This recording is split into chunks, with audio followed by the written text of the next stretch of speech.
नमस्कार दोस्तों, स्वागत है आपके अपने YouTube चैनल संदेश करियर पॉइंट में। और जैसा कि हम लोग का जो क्लास अभी चल रहा है वो हमने अभी तक आपको कंटिन्यू क्लास जो रखा है वो आपका करंट अफेयर्स का रखा है, क्योंकि हम यही चाहते हैं कि कम से कम अभी जो मंथ चल रहा है वो जुलाई चल रहा है, तो जुलाई तक तुरंत हम उस क्रैश कोर्स के माध्यम से जो करंट कवर कर रहे हैं उसको करंट कर लें।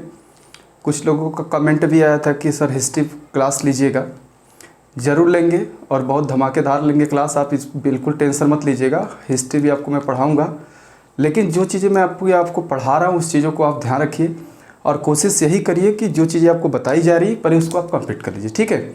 और बाकी सब्जेक्ट की बात है तो वो भी कवर होगा। अभी इकोनॉमी आपका रुका हुआ है उसको भी हम पूरा करेंगे, जीएस के हर एक पार्ट को पूरे करने की कोशिश करेंगे। तो इसके पहले वाले या इसके पिछले क्लास में जो हम लोगों ने कवर किया था वो लगभग अगर हम बात करें तो हम अप्रैल महीने के करंट अफेयर्स को पढ़ चुके थे, मतलब उसका फर्स्ट पार्ट पढ़े थे।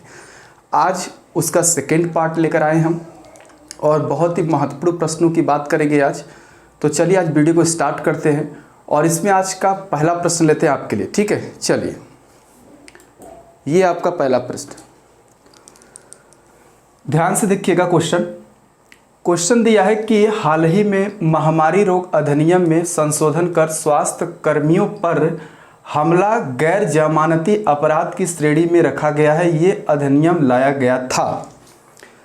देखिए, पहले हम लोग ये बात समझ लें कि आप लोगों के सामने एक बहुत बड़ी समस्या है और इस दुनिया भर की समस्या जो कोरोना महामारी है या कोरोना वायरस को लेकर दुनिया भर में जो चर्चाएं चल रही हैं, देश की आर्थिक स्थिति खराब हो चुकी है, बहुत ज़्यादा दिक्कतें क्रिएट हो रही हैं। तो इससे निपटने के लिए अगर देखा जाए तो कहीं न कहीं देश विदेश में सभी लोग इस पर कार्य कर रहे हैं। हमारे जो साइंटिस्ट हैं वो भी कार्य कर रहे हैं, हमारे देश के बहुत सारे पुलिसकर्मी, हमारे देश के स्वास्थ्यकर्मी, डॉक्टर्स, नर्स। तो अभी आपने ये चीज़ देखा होगा कि कुछ समय पहले लोगों ने उनके ऊपर हमला कर दिया, डॉक्टर्स के ऊपर हमला या पुलिस वालों के ऊपर हमला। तो ये हमें समझना ज़रूरी है। देखिए, ये क्वेश्चन का मतलब वही है कि आखिर ऐसा क्या मतलब है। तो देखिए, इस क्वेश्चन की अगर हम बात करें तो ऐसा हाल ही में लिखा है कि हाल ही में महामारी रोग अधिनियम में संशोधन कर। तो पहले तो ये आपको ध्यान रखना है कि यह महामारी रोग कौन सा महामारी रोग अधिनियम है जिसमें संशोधन करने की बात की गई है, ठीक है। तो इसका जो राइट आंसर है वो 1897, ठीक है। चलिए, समझ में आ गया आपको कि 1897 के अधिनियम में ये संशोधन किया गया है कि यदि कोई भी व्यक्ति अगर महामारी रोग में हमारी सहायता कर रहे हैं तो अगर ऐसा वो करते हैं या तो उनके ऊपर हमला करते हैं तो ये कानूनी अपराध माना जाएगा और उनको गिरफ्तार कर उनको सजा भी दी जा सकती है, ठीक है। तो ये प्रश्न आपको समझ में आ गया। चलो अगले प्रश्न की तरफ चलें। अगला प्रश्न है, लिखा है कि 1 अप्रैल 2020 को 10 सार्वजनिक क्षेत्रों के बैंकों का विलय कर 4 बैंक अस्तित्व में आए। इसके पश्चात सार्वजनिक क्षेत्रों के बैंकों की संख्या हो गई है। देखिए, ये प्रश्न बड़ा इंपॉर्टेंट है, पहले हम आपको ये बता दें और कई बार क्वेश्चन मैंने बताया भी आपको, ठीक है। देखिए, मैं आपको बता दूं कि कोई भी अगर सार्वजनिक बैंक होती है तो वो सार्वजनिक बैंक कैसे होती है। जैसे मान लीजिए अगर कोई भी बैंक है, अगर उस बैंक में 50%, ध्यान दीजिएगा, 50% से ज़्यादा अगर सरकार का उसमें शेयर होता है। जैसे आप मान लो कोई भी बैंक अगर आप 100 करोड़ में खोल रहे हैं तो उसमें शेयर बांटे जाते हैं, कुछ लोग शेयर खरीदते हैं। तो उस 100 करोड़ में अगर खुला है तो अगर सरकार, हमारी जो केंद्र सरकार है, अगर केंद्र सरकार ने उसमें 50 करोड़ रुपए का अपना अकेले क्या किया, उसमें शेयर खरीद लिया है, तो वो बैंक कहलाता है सार्वजनिक बैंक, या उसको हम सरकारी बैंक भी कह सकते हैं, ठीक है। तो ये बात आपको ध्यान रखना है कि अगर कोई भी बैंक सार्वजनिक बैंक होती है तो उस बैंक की कुल जमा राशि का जितना होता है उसका 50% अकेले या 50% से ज़्यादा भी वो कौन ले लेता है, वो किसका शेयर होता है, तो सरकार का शेयर होता है। तो ऐसे बैंकों को हम क्या बोलते हैं, सार्वजनिक बैंक, ठीक है। चलिए, अब बात कर रहे हैं कि कुछ बैंकों का विलय किया गया तो वो बैंक हमारे पेपर में आ सकता है, ठीक है। तो अगले क्वेश्चन पे हम इसी बात पे चर्चा करने वाले हैं कि अगला क्वेश्चन में कि वो कौन कौन से बैंक है। फिलहाल हम आपको बता दें कि 2017 में तक अगर पिछले साल देखें तो भारत में 27 कुल सार्वजनिक बैंक थे। मेरी बातों को आप ध्यान दीजिएगा, 27 सार्वजनिक बैंक थे, लेकिन इनको आपस में विलय कर कर वर्तमान में अगर हम बात करें तो सार्वजनिक बैंकों की संख्या कितनी है? 12 है। ये थोड़ा करंट का क्वेश्चन इंपॉर्टेंट होता है, ठीक है। मतलब पूछ सकता है आपसे कि वर्तमान समय में भारत में सार्वजनिक बैंकों की संख्या कितनी है, तो इसका उत्तर आपको क्या होगा? 12। और इससे पहले कितने थे, तो उसका उत्तर क्या हो जाएगा? 27। ठीक है, चलिए अगले प्रश्न की तरफ चले। नेक्स्ट क्वेश्चन देखिए, यही है क्वेश्चन। इसमें 2 कॉलम बना दिए गए हैं। यहां पे एक तो बैंक है और एक विलय, मतलब इस बैंक का इसमें विलय किया गया है। ये विलय हुआ है बैंक का, और किसमें किया गया? इस बैंक में किया गया है। ऑप्शन लिखा है केनरा बैंक का विलय हुआ है, मतलब सिंडिकेट बैंक किसमें विलय कर लिया गया? केनरा बैंक में, ऑप्शन ए। बी लिखा है कि इलाहाबाद बैंक का विलय किसमें हुआ? इंडियन बैंक में। सी लिखा है कि ओरिएंटल बैंक का विलय किसमें हुआ? ओरिएंटल बैंक और यूनाइटेड बैंक, ये दोनों बैंकों का विलय पंजाब नेशनल बैंक में हुआ। और डी लिखा है कि आंध्रा बैंक और यूको बैंक का विलय किसमें हुआ? Union bank. अब इसमें क्वेश्चन लिखा है कि सार्वजनिक क्षेत्रों के बैंकों के विलय से संबंधित कौन सा कथन सही नहीं है। मैं आपको बता दूं, ऑप्शन ए सही है, सिंडिकेट बैंक का विलय हो चुका है केनरा बैंक में। और बी ऑप्शन भी सही है, इलाहाबाद बैंक का विलय हो चुका है इंडियन बैंक में। और सी ऑप्शन भी सही है, पंजाब नेशनल बैंक में ओरिएंटल बैंक और यूनाइटेड बैंक का विलय हो चुका है। और डी ऑप्शन में एक चीज ध्यान रखिएगा, यूनियन बैंक में आंध्रा बैंक और यूको बैंक का विलय नहीं हुआ। यूको बैंक यहाँ नहीं है, यहाँ पे आपको कारपोरेशन बैंक है, कारपोरेशन बैंक। ठीक है, चलो, तो कारपोरेशन बैंक का विलय हुआ है, तो इस हिसाब से हमारा राइट आंसर क्या हो जाएगा? डी विकल्प। ये आपका क्या है? कथन सही नहीं है। यहाँ पे कारपोरेशन बैंक का विलय हुआ है, न कि यूको बैंक का। ये प्रश्न आपका समझ में आ गया? ये इसके पीछे वाले प्रश्न से संबंधित था, ठीक है, जहां पे आपको मैंने बताया उसी का ठीक ये क्वेश्चन था। तो ये थोड़ा सा याद करिएगा, क्वेश्चन पेपर में आ सकता है, रेलवे के लिए बहुत इंपॉर्टेंट। ठीक है, चलो अगले प्रश्न की तरफ चलें।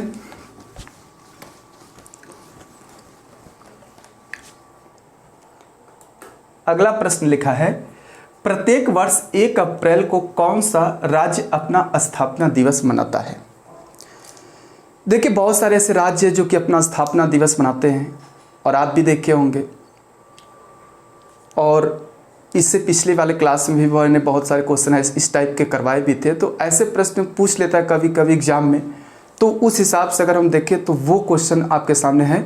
तो ऑप्शन लिखा है उड़ीसा, हरियाणा, हिमाचल प्रदेश और महाराष्ट्र। जानकारी के लिए मैं बता देता हूँ कि 1 अप्रैल 1936 को उड़ीसा का गठन हुआ। ध्यान रखिएगा, 1 अप्रैल 1936 को उड़ीसा का गठन हुआ। और जब उड़ीसा का गठन हुआ तो इसी कारण से उड़ीसा 1 अप्रैल को अपना स्थापना दिवस मनाता है। तो इसका सही उत्तर क्या हो जाएगा? Option A, Orissa. ठीक है, तो याद रखिएगा उड़ीसा का गठन कब किया गया था? तो उड़ीसा का जो गठन किया गया वो 1 अप्रैल 1936 को किया गया। ठीक है, चलिए अगले प्रश्न की तरफ चलें। यह है आपका अगला प्रश्न। हाल ही में मणिपुर के काले चावल, देखिए मणिपुर में काले चावल को बोला जाता है चखाओ, को जीआई टैग प्रदान किया गया। इन काले चावल का रंग किस पिगमेंट के कारण काला होता है? ये क्वेश्चन है। देखिए, जीआई टैग जो होता है एक तरीके से जियोग्राफिकल इंडेक्शन होता है, मतलब कहने के भौगोलिक संकेत के रूप में दिया जाता है। वो उस क्षेत्र के विशेष तौर से दिया जाता है जहाँ पे विशेष तौर से मतलब उगाया जाता है। तो इस हिसाब से उड़ीसा को ये आपको मणिपुर को दिया गया है। और इसका जो रंग काला होता है ये भी आपको याद रखना है कि ये एंथोसाइनिन पिगमेंट के कारण होता है। एंथोसाइनिन पिगमेंट के कारण इसका रंग क्या होता है? काला होता है। और एक चीज़ और ध्यान रखिएगा, जो ब्लैकबेरी होता है, ब्लैकबेरी का जो पर्पल कलर होता है इसी के कारण होता है। ध्यान रखिएगा, ब्लैकबेरी में पर्पल जो कलर होता है वो किस कारण से होता है, तो ये आपको याद रखना है कि वो एंथोसायनिन पिगमेंट के कारण होता है। समझ में आ गया आपको।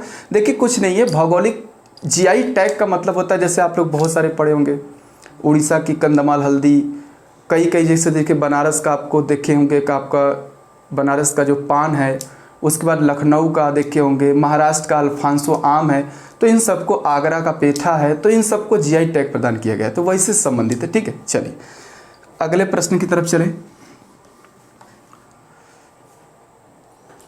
अगला प्रश्न है, भारत में 1 अप्रैल 2020 से कौन सा उत्सर्जन मानक मतलब इमिशन नॉर्म लागू हो गया है। देखिए अगर आपको हम बात करें तो अभी भारत सरकार ने, अभी हमारे कुछ समय पहले चल रहा था BS4 मतलब भारत स्टेज 4। ये क्या है, तो ये जानते हैं कि वो कहीं न कहीं प्रदूषण उत्सर्जन से संबंधित है। जो हमारे देश में गाड़ियाँ चल रही हैं, यातायात परिवहन संचालित हो रहा है, उन गाड़ियों से निकलने वाले हानिकारक जो धुएँ होते हैं, जो प्रदूषण होते हैं, उसके रोकथाम को लेकर होता है। तो भारत ने BS4 के बाद BS5 को लॉन्च नहीं किया, स्टार्ट नहीं किया, डायरेक्ट भारत ने BS6 को लॉन्च किया। तो BS का मतलब होता है भारत स्टेज 6, और जो गाड़ियों से निकलने वाले धुएँ होते हैं, जो प्रदूषक तत्व होते हैं, कहीं के जो प्रदूषण तत्व होते हैं, उन सभी प्रदूषण तत्वों को क्या करना, कम करने से संबंधित है। तो इसका राइट आंसर क्या हो जाएगा, BS6। ठीक है, समझ गए आप लोग। चलो अगले प्रश्न की तरफ चले। नेक्स्ट क्वेश्चन लिखा है कि डकवर्थ लुईस पद्धति का प्रतिपादन करने वाले टोनी लुईस का हाल ही में निधन हो गया। डकवर्थ लुईस पद्धति किस खेल से संबंधित है। अब तुम जानते हो क्रिकेट खिलाड़ी जितने भी, अधिकांश आज दुनिया भर में क्रिकेट प्रेमी बहुत हैं। आप लोग भी बहुत अच्छा क्रिकेट खेलते होंगे, ऐसा उम्मीद करते हैं।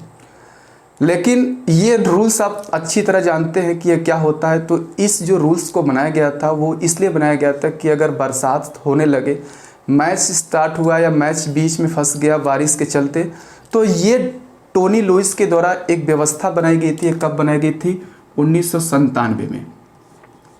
मतलब उस विशेष परिस्थिति में जब बरसात हो, उस विशेष परिस्थिति में मैच का निर्णय करने से संबंधित ये नियम है, जिसकी खोज 1997 में टोनी लुईस ने किया था, जिनका हाल ही में निधन हो गया। तो ये एक्चुअल में क्या है कि ये किस खेल से संबंधित है, क्रिकेट से। ठीक है, तो ये आपका राइट आंसर क्या हो जाएगा, क्रिकेट। और इस नियम के तहत जो बरसात होते हैं, जो बारिश होती है, उस समय मैचों का क्या किया जाता है, निर्णय किया जाता है। तो ये इसकी खोज किसने किया था, टोनी लुईस ने किया था। और कब किया था, 1997। चलो अगले प्रश्न को देखते हैं। अगला प्रश्न है, वर्ल्ड हेरिटेज डे मनाया जाता है। हम बात कर लें वर्ल्ड हेरिटेज डे, जिसको बोलते हैं विश्व विरासत दिवस।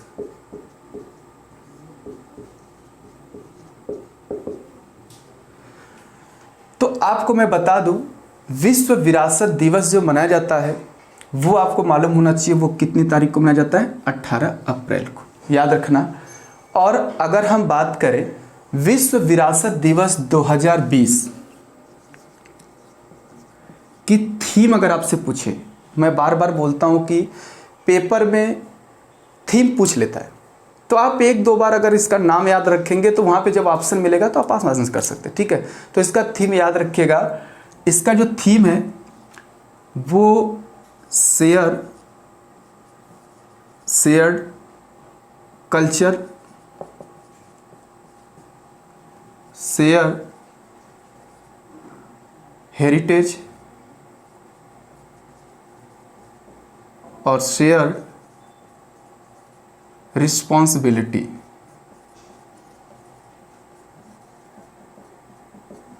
ये इसका थीम है, ध्यान रखिएगा। अगर आपसे ये प्रश्न पेपर में आ जाए कि विश्व विरासत दिवस कब मनाया जाता है, तो वो 18 अप्रैल को। जैसा आपको मालूम है कि हमारे देश के जितने भी विरासत स्थल है, धरोहर है, जैसे आप जानते होंगे ताजमहल ले लीजिए, अकबर का किला ले लीजिए, उसके बाद बहुत सारे ऐसे स्थल हैं, उन सभी स्थलों का क्या करना, संरक्षण करना और उसके लिए हमारे देश के नागरिकों को जागरूक करना, इसका सबसे प्रमुख उद्देश्य है। तो इसी को ध्यान में रखकर ये 18 अप्रैल को मनाया जाता है। और एक चीज़ और ध्यान रखना कि जो यूनेस्को की सूची है, उस यूनेस्को की सूची में भारत के 38 विरासत स्थलों को शामिल किया जा चुका है। ये भी आपको याद रखना है। कितने विरासत स्थल अब तक शामिल है? तो 38 विरासत स्थलों को शामिल किया जा चुका है। और उसमें भी आपको मालूम होगा कि अभी जो भारतीय नोट हैं उस पर भी प्रश्न पेपर में पूछ लिया जाता है। तो जो 100 रुपये के नए नोट है उस पर किसका है, तो ऐसे करके भी क्वेश्चन आ जाता है। तो जो 100 रुपये का नोट है उसमें रानी की वाव को अंकित किया गया, चित्रित किया गया, जो कि गुजरात में स्थित है। ठीक है, यह प्रश्न पेपर में पूछा गया था, इसलिए मैंने आपको बता दिया। तो 38 विरासत स्थल यूनेस्को की सूची में शामिल हैं और विरासत दिवस 18 अप्रैल को मनाया जाता है, जिसका इस वर्ष का जो थीम है वो है आपका शेयर्ड कल्चर, शेयर्ड हेरिटेज और शेयर्ड रिस्पॉन्सिबिलिटी। समझ में आ गया क्वेश्चन? चलिए अगले प्रश्न की तरफ चले।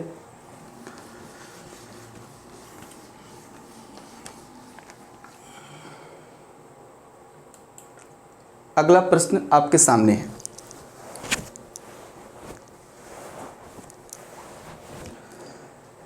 लिखा है कि विश्व हीमोफीलिया दिवस मनाया जाता है। तो देखिए, विश्व हीमोफीलिया जो दिवस है, अगर हम उसकी बात करें तो वो आपको 17 अप्रैल को मनाया जाता है।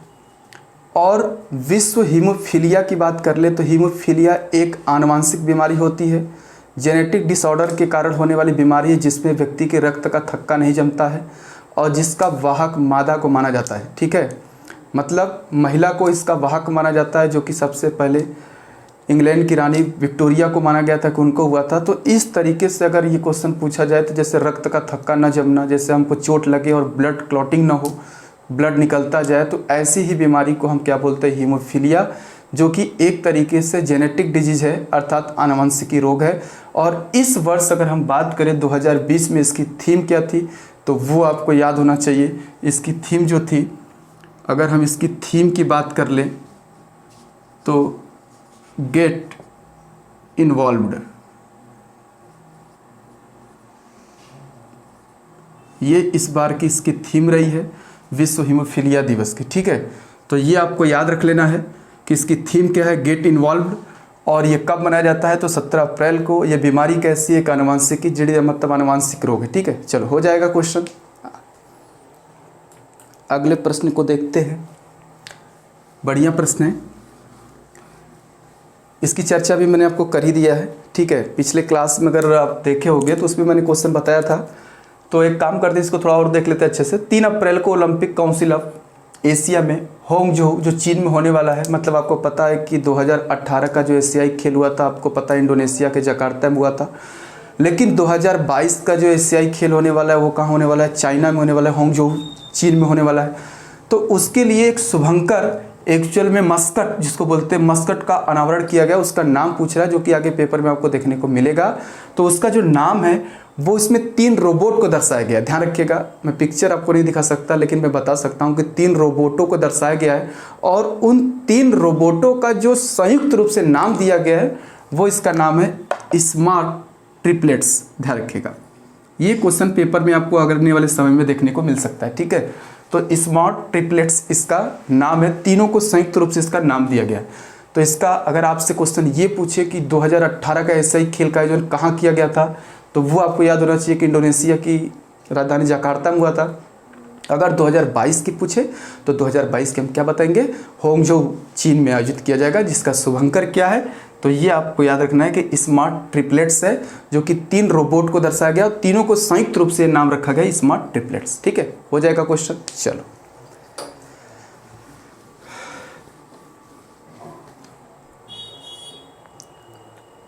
अगला प्रश्न ले लेते हैं। हाल ही में पशु अधिकार संस्था पेटा इंडिया ने हीरो टू एनिमल्स अवार्ड किसे प्रदान किया, ये क्वेश्चन है आपका। ध्यान रखिएगा, अगर हम पेटा की बात करें तो अगर आप इन्वायरमेंट पढ़े होंगे, पर्यावरण, तो उसमें आप देखे होंगे, तो उसका पूरा नाम याद रखिएगा। कई बार पेपर में पूछ भी लेता है पेटा का पूरा नाम क्या है। तो इसका पूरा नाम है people of ethical treatment animals. फिर से बोल दे रहे, सुन लीजिए इस क्वेश्चन को। Peoples of ethical treatment of animal, ये इसका पूरा नाम है पेटा, जो पशुओं को लेकर एक संरक्षण करने वाली संस्था है। तो लिखा है कि हाल ही में पशु अधिकार संस्था है पेटा इंडिया ने किसे हीरो टू एनिमल्स अवार्ड किसे प्रदान किया है? तो ये याद रखिएगा, नवीन पटनायक को। नवीन पटनायक जैसा कि आपको मालूम है कि उड़ीसा के मुख्यमंत्री हैं, और इस विषम परिस्थिति में अगर हम बात कर लें, विषम परिस्थिति का मतलब इस समय ये जो कोरोना महामारी समस्या है, इस समस्या के दौरान, लॉकडाउन के दौरान भी उन्होंने क्या किया, एक्चुअल में अगर हम बात करें तो उन्होंने पशुओं के संरक्षण को लेकर बहुत ज़्यादा जागरूक अभियान चलाया और उसके लिए उन्होंने अच्छा खासा काम किया था। इसी को ध्यान में रखकर इन्हें ये अवार्ड प्रदान किया गया। ठीक है, चलिए, तो इसका राइट आंसर क्या हो जाएगा? नवीन पटनायक। चलिए अगले प्रश्न की तरफ चलें। अगला प्रश्न देखते हैं। अगला प्रश्न है, कोविड-19 महामारी के संदर्भ में इनमें से किस स्टेज को कम्युनिटी ट्रांसमिशन कहा जाता है? देखिए, इसके बारे में हम थोड़ा आपको बता देते हैं, लेकिन एक चीज़ आपको ध्यान रखना है कि अभी हम एक क्लास लेंगे, जैसे ही अभी लगेगा कि नहीं एक्चुअल में कोचिंग संस्थाएं खुल रही हैं और मतलब एग्ज़ाम स्टार्ट होगा, तो मैं एक क्लास आपको लूँगा, ये आपसे वादा करता हूँ, और वो कोरोना पे ही लूँगा, क्योंकि जितने भी महत्वपूर्ण क्वेश्चन हो सकते हैं उसका एक अलग वीडियो बना देंगे। लेकिन एक क्वेश्चन है तो इसको ध्यान रखिएगा। देखिए, इसमें स्टेज 4 तक होते हैं, और स्टेज 4 की हम बात करें तो फर्स्ट स्टेज किसे कहते हैं? तो फर्स्ट स्टेज का मतलब ये होता है कि अगर कोई विदेश से व्यक्ति भारत में लौटा हो, लेकिन एक्चुअल में उसमें अगर ये समस्या मिलती है, वो कोरोना पॉजिटिव होता है, तो उसको हम फर्स्ट स्टेज बोलते हैं। लेकिन अगर दूसरा स्टेज की बात करें तो जो दूसरा स्टेज होता है उसको लोकल ट्रांसमिशन बोलते हैं। ध्यान रखिएगा, उसको लोकल ट्रांसमिशन बोलते हैं सेकेंड स्टेज को। सेकेंड स्टेज को लोकल ट्रांसमिशन का मतलब होता है कि अगर वो घर लौटा, अगर उसके माध्यम से अगर उसके परिवार वालों को, नात रिश्तेदार जो लोग मिलते हैं, अगर उसको केवल कोरोना की पॉजिटिव रिपोर्ट मिलती है तो वो कहलाता है सेकेंड स्टेज। और उससे जो मिले ज़्यादा लोगों को अगर वो कवर कर लिया, वो देश में, थर्ड स्टेज का मतलब था कि वो देश में ही था, और अगर उसके माध्यम से जितने लोग मिलते हैं तो उसको अगर समस्या ज़्यादा जटिल हो जाती है तो वो कहलाता है आपका थर्ड स्टेज, जिसे हम कम्युनिटी ट्रांसमिशन कहते हैं। और जो कम्युनिटी ट्रांसमिशन होती है, ध्यान रखिएगा, भारत में इसमें सबसे बड़ी समस्या कम्युनिटी ट्रांसमिशन की है, और ये बहुत ही खतरनाक होता है। इसमें इसकी जो वायरस होता है उसके संक्रमण की समस्या या संक्रमण की समस्या से जो इसके फैलने की जो क्षमता होती है वो बहुत ही ज़्यादा होती है। तो ये आपको ध्यान रखना है। तो सेकेंड स्टेज को लोकल ट्रांसमिशन बोलते हैं, और थर्ड स्टेज को हम क्या बोलते हैं? Community transmission. ठीक है, तो इसका राइट आंसर क्या होगा? स्टेज 3। ठीक है, चलिए, अगर कोई दिक्कत होगी तो हम इसका क्लास बोल रहे हैं, क्लास लेंगे तो उसमें आपको विस्तार से इसकी बात कर लेंगे। ठीक है, चलिए, तो इसका राइट आंसर क्या होगा? ऑप्शन सी सही है, स्टेज 3। अगले प्रश्न की तरफ चले। अगला प्रश्न आपके सामने लिखा है कि इनमें से किस देश की मदद के लिए भारतीय वायुसेना ने ऑपरेशन संजीवनी चलाया? ये आपके सामने क्वेश्चन रखा गया है।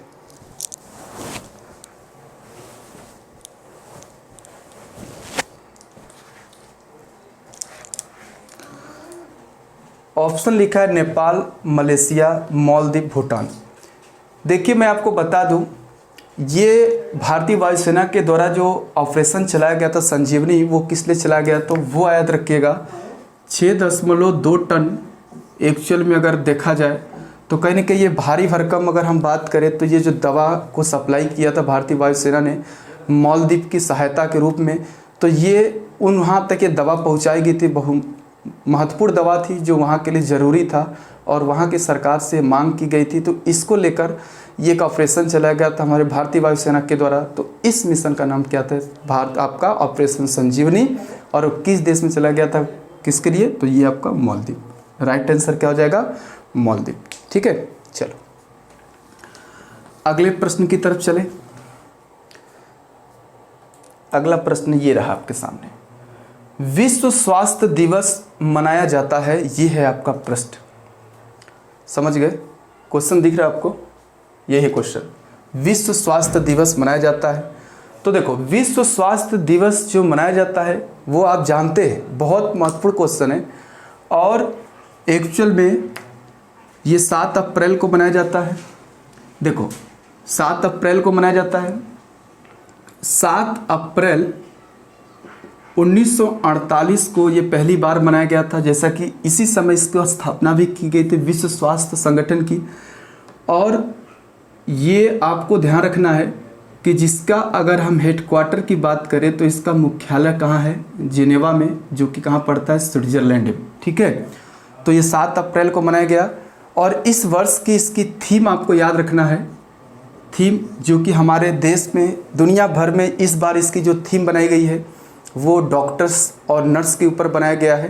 तो कहीं ना कहीं हमको ये जो डॉक्टर्स इस विषम परिस्थिति में हमारे सपोर्ट में खड़े रहे, और आप जानते ही हैं कि कितनी मेहनत वो कर रहे हैं, दुनिया भर के डॉक्टर्स लगे हैं, दुनिया भर के नर्स लगे हैं, तो उन्हीं के लिए ये आपको डेडिकेट किया गया है। तो ये आपको ध्यान रखना है। तो कहीं ना कहीं तो इसका राइट आंसर क्या होगा, 7 अप्रैल। लेकिन इसकी थीम मैं आपको बता देता हूँ, ठीक है, इसकी थीम आपको याद रखना है। तो इसलिए इस थीम को समझने के लिए हम एक क्वेश्चन ही ले लेते हैं, जिस क्वेश्चन से हम इसकी थीम भी समझ लेंगे और हमारा टॉपिक भी यहाँ से कंप्लीट हो जाएगा कि हमारा विश्व स्वास्थ्य दिवस 2020 की थीम क्या रही है। ठीक है, चलिए ये रही इसकी थीम। लिखा है विश्व स्वास्थ्य दिवस वर्ल्ड हेल्थ डे 2020 की थीम क्या थी। तो मैं आपको बताया अभी कि इसकी जो थीम रखी गई थी वो किसके लिए रखी गई थी। तो एक्चुअल में अगर हम बात करें तो देखिए लिखा ऑप्शन 20 का सही है, सपोर्ट नर्सेस एंड मिडवाइफ्स। ध्यान रखिएगा ये इसकी थीम है इस बार का, सपोर्ट नर्सेस एंड मिडवाइफ्स, ये इसकी थीम है 2020 विश्व स्वास्थ्य दिवस की। ठीक है, हो जाएगा क्वेश्चन आप लोगों का। चलिए ये प्रश्न भी आपको समझ में आ गया, तो याद रखना ये इसका थीम था।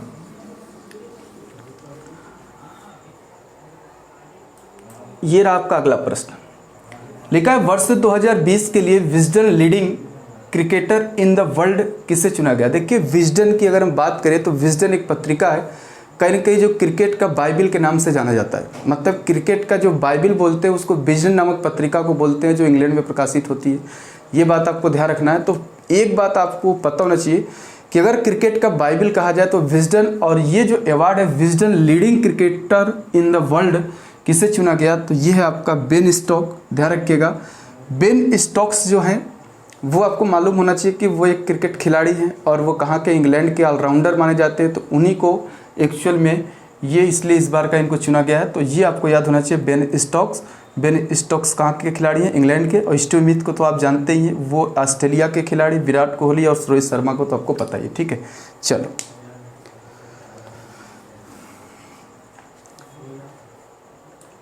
अगला प्रश्न आपके सामने लिखा है कि हाल ही में शांति हीरानंद चावला, शांति हीरानंद चावला पहले जान लो कि ये महिला हैं जिन्हें 2007 में पद्मश्री से सम्मानित किया गया। ये थोड़ा पॉइंट है, याद रखना आप लोग। का निधन हो गया, वह थी, तो ऑलरेडी थी लिख दिए तो आप समझ ही गए होंगे।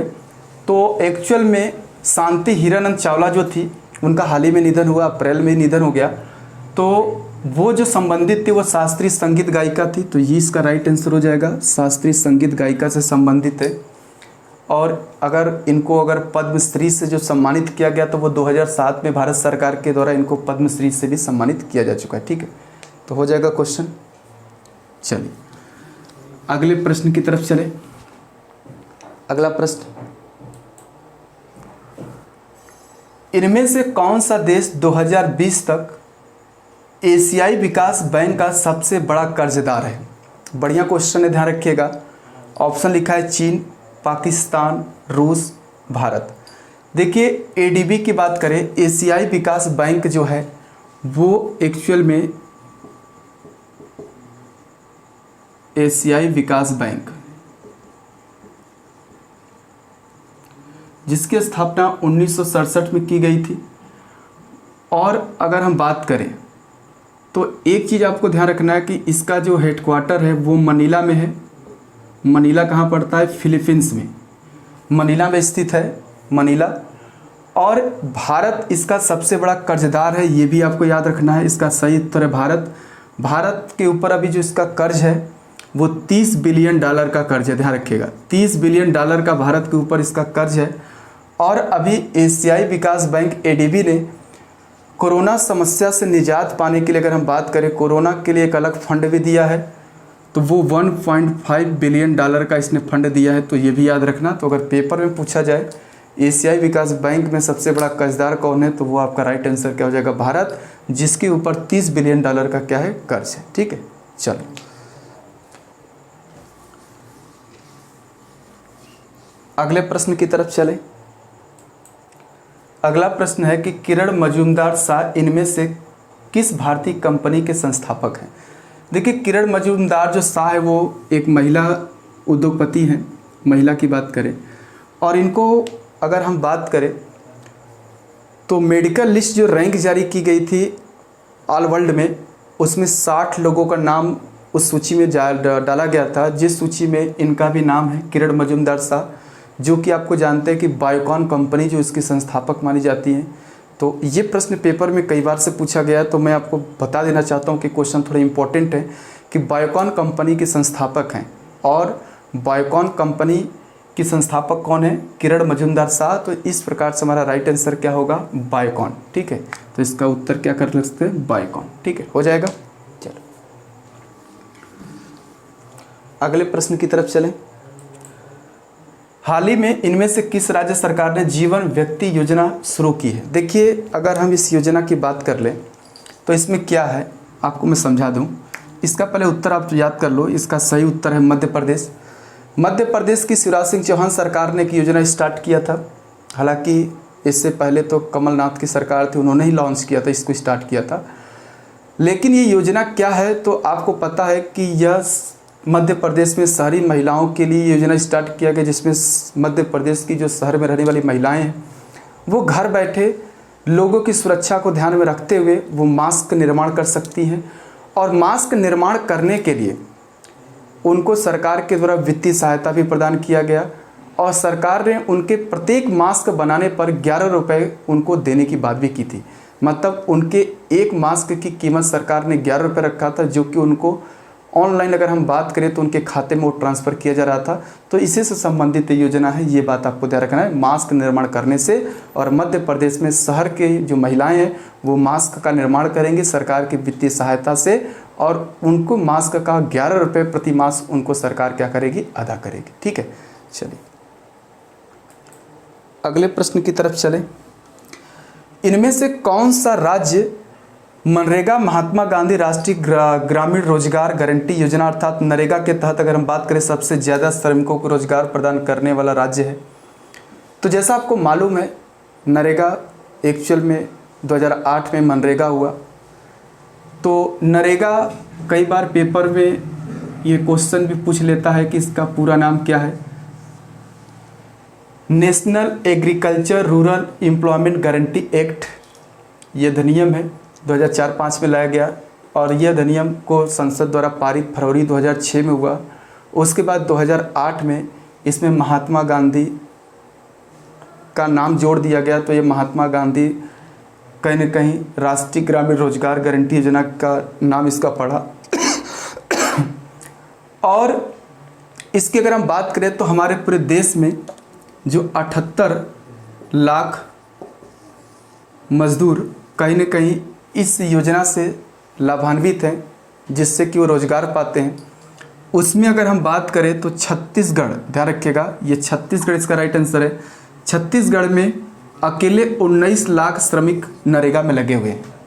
कितने, मतलब पूरे भारत में अगर हम बात करें तो 78 लाख मजदूर काम करते हैं, लेकिन उन 78 लाख में 19 लाख अकेले छत्तीसगढ़ के मजदूर नरेगा से लगे हुए हैं, जो अपना भरण पोषण करने के लिए।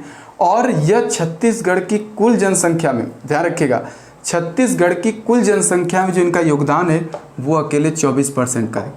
मतलब कहीं न कहीं 24% जो आबादी है छत्तीसगढ़ की, वो 24% आबादी जो छत्तीसगढ़ की है वो किस में लगी है, नरेगा में लगी है। और पूरे देश में नरेगा में कितने लोग कार्यरत हैं, 78 लाख लोग लगे हुए हैं, जिसमें अकेले छत्तीसगढ़ में 19 लाख हैं, और छत्तीसगढ़ की कुल जनसंख्या में इनका योगदान कितना है, 24%। राइट आंसर क्या हो जाएगा, छत्तीसगढ़। समझ में आ गया। चलो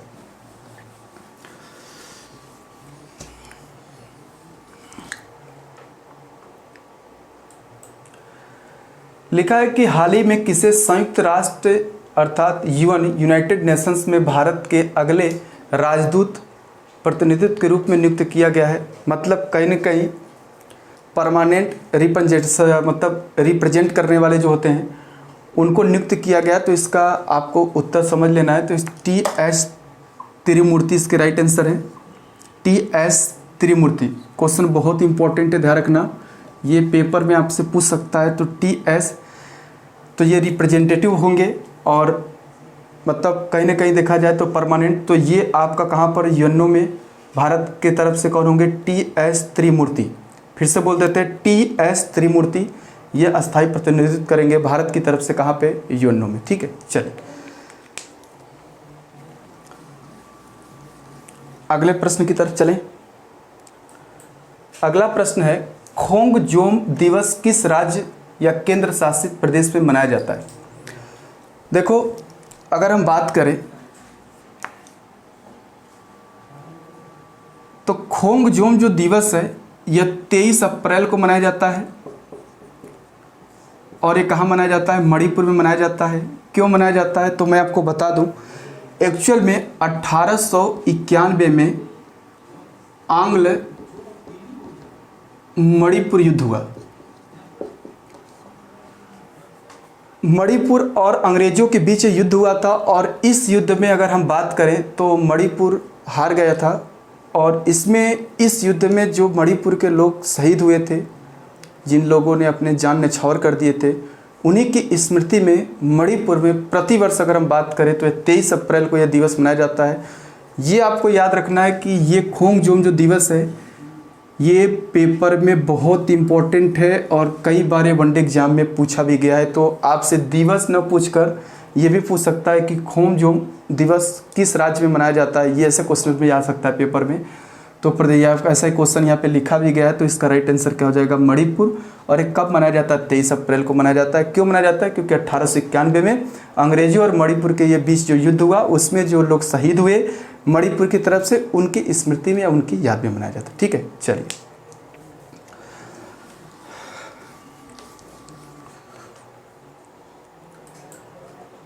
अगला प्रश्न आपके सामने है।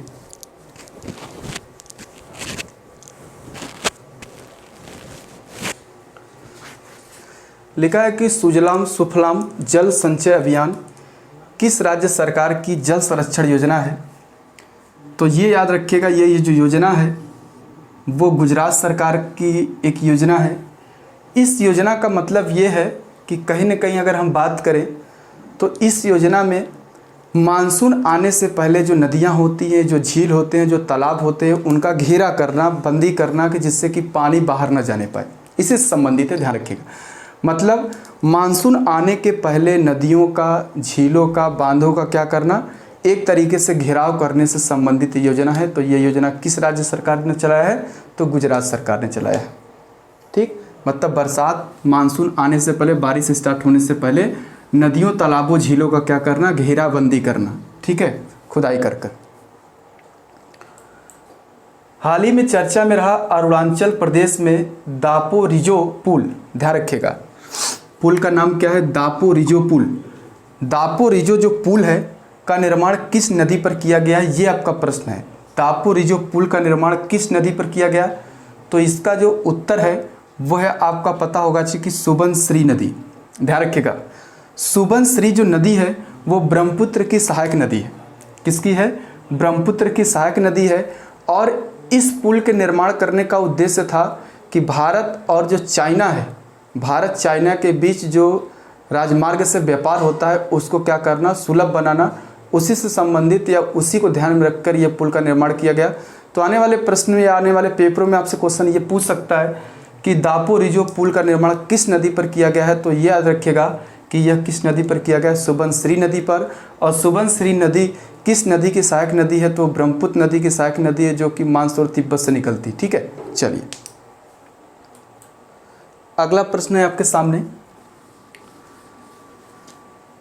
लिखा है कि कोविड-19 महामारी के बीच किस अधिनियम के तहत सार्वजनिक स्थानों पर थूकना दंडनीय अपराध घोषित किया गया है? तो ये बात आपको ध्यान रखना है। देखिए, अगर हम बात करें आपदा प्रबंधन अधिनियम 2005, मैं आपको बता दूं, आपदा प्रबंधन अधिनियम जो 2005 है उसमें कुछ मुख्य बातें की गई हैं। अगर आपदा प्रबंधन अधिनियम 2005 की हम बात कर लें तो उसमें कुल 79 धाराएं हैं और 11 अध्याय हैं। मैं आपको बता देता हूं इस अधिनियम में, और ये आपका पेपर में आने वाले यूपीएससी के लिए बहुत इंपॉर्टेंट होगा। ये क्वेश्चन आपको बहुत महत्वपूर्ण है, ये चीज़ को आप ध्यान रखिएगा।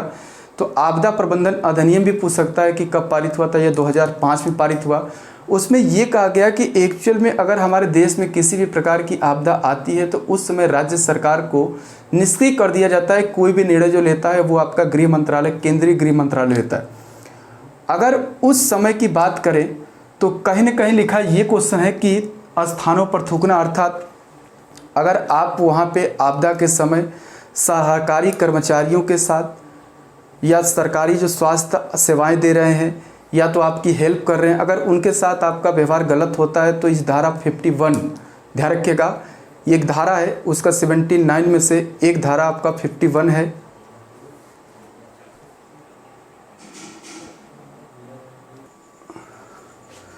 तो देखिए अभी हम इसी की चर्चा कर रहे थे, थोड़ा टेक्निकल प्रॉब्लम हो जाने की वजह से थोड़ा प्रॉब्लम हो गया। चलिए ठीक है, आपको मतलब क्वेश्चन दिख रहा होगा। तो देखिए इसमें ये बताया गया कि कहीं ना कहीं अगर हम बात करें तो उसमें अगर हम किसी भी कहीं ना कहीं, अभी हमने आपको बताया कि जो आपदा प्रबंधन अधिनियम 2005 है, इस आपदा प्रबंधन अधिनियम 2005 में ये बातें कही गई कि अगर धारा इसकी जो 51 ये बोलता है कि अगर कोई भी सरकारी कर्मचारी होता है या उसके साथ आपका गलत व्यवहार है, या तो आप इसका रूल्स या अधिनियम या इस अधिनियम के तहत, इस धारा के तहत अगर आप इसका उल्लंघन करते हैं, इसका अगर आपने उल्लंघन किया है तो ये एक तरीके से एक दंडनीय अपराध माना जाता है। तो इस प्रकार से हमारा जो राइट आंसर हो जाएगा ये आपका ऑप्शन बी सही है, आपदा प्रबंधन अधिनियम 2005 की धारा 51 के तहत। ठीक है, चलिए तो ये क्वेश्चन आपका समझ में आ गया, और ये ध्यान रखना यूपीएससी के लिए बहुत इंपॉर्टेंट क्वेश्चन है, तो इसको भी आपको ख्याल रखना है। ठीक है, चलो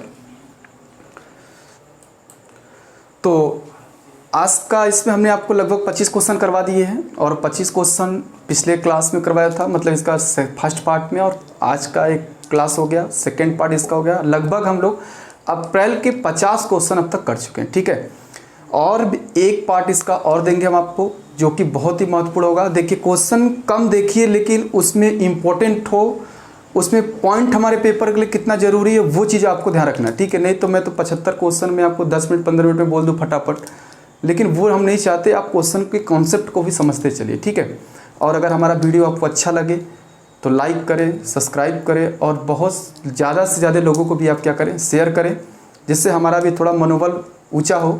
और कहीं ना कहीं आप जानते ही हैं कि लाइक करने, सब्सक्राइब करने, शेयर करने से आपको पैसा तो लगने वाला नहीं है।